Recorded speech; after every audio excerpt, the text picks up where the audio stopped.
For as long as anyone can remember, the bar exam has been this final monster boss battle for anyone wanting to become a lawyer.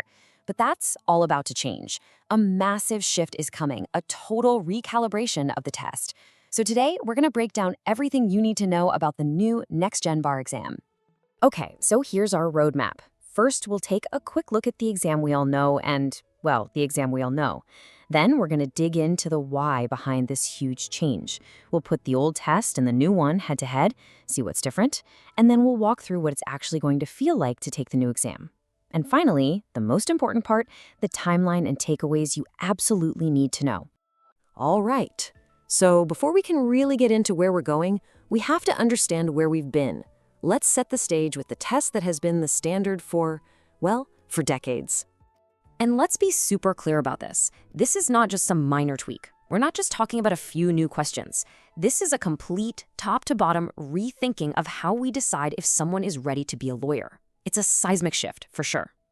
For years now, the UBE, or the legacy UBE, as people are starting to call it, has been the main gatekeeper to the legal profession in most of the country. You know the drill, right? It's this grueling marathon made up of 3 very separate parts: the multiple choice section, the MBE, the essay section, the MEE, and the skills-based part, the MPT. So that brings us to the big question. Why? Why tear down a system that's been in place for so long? Well, the answer really gets at a major philosophical shift, a change in what a bar exam should actually be testing. And boom, this quote right here, it just nails the central problem that the new exam is trying to fix. For years, there's been this growing feeling in the legal world that the bar exam was becoming less about being a good lawyer and more about being good at, well, memorizing stuff. And that's a big deal, because you want the test that licenses lawyers to actually test for the skills lawyers use every single day. This whole thing didn't just happen overnight. The NCBE, the folks who make the exam, launched this huge multi-year study. They went out and talked to thousands of lawyers to figure out, hey, what do brand new lawyers actually do? What skills are absolutely essential from day one? And it all came down to these 3 really practical, real-world questions. Basically, how often does this stuff come up?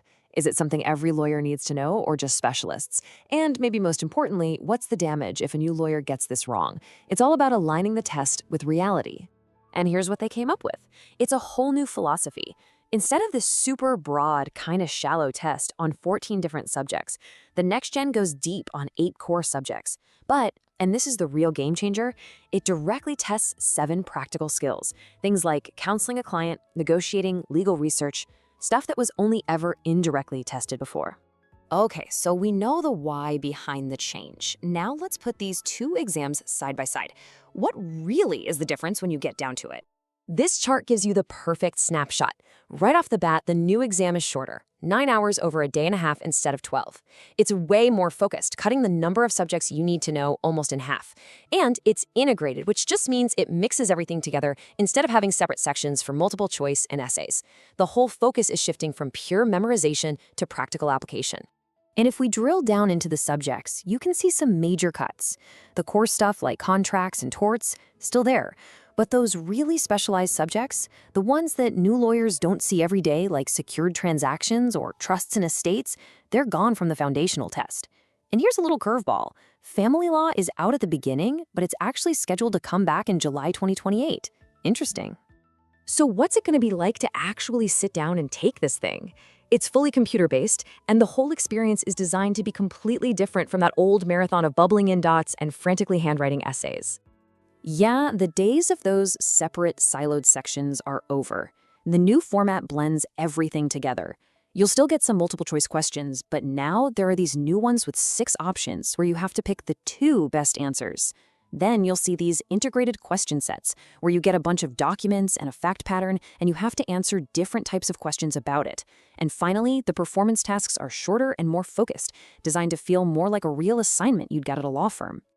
Even the scoring is changing. Don't let the bigger numbers scare you, it's just a different scale. To make sure everything stays fair during the transition, the NCBE put out this handy little conversion chart. So a state that used to require a 266 can see that the equivalent score on the new test is a 616. It's all about keeping the standard the same.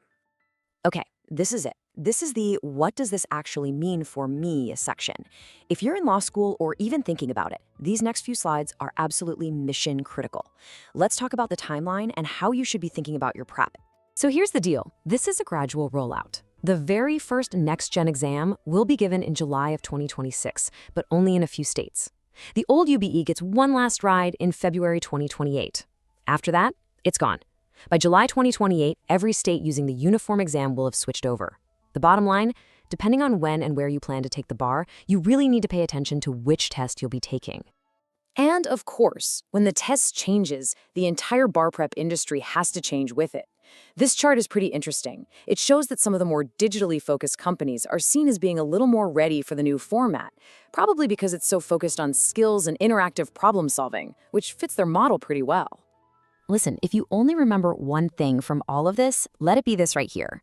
The entire philosophy is changing. Success isn't going to be about who can cram the most rules into their brain anymore. It's going to be about who can take that knowledge and actually use it to solve a client's problem. It's a shift from what you know to what you can do with what you know. And that changes everything about how you need to prepare. And that leaves us with the billion-dollar question, doesn't it? The whole point of this massive multi-year overhaul was to create a test that produces more practice-ready lawyers. But will it work? Will this new generation of attorneys be more competent right out of the gate? Honestly, that's the question the entire legal world is waiting to answer.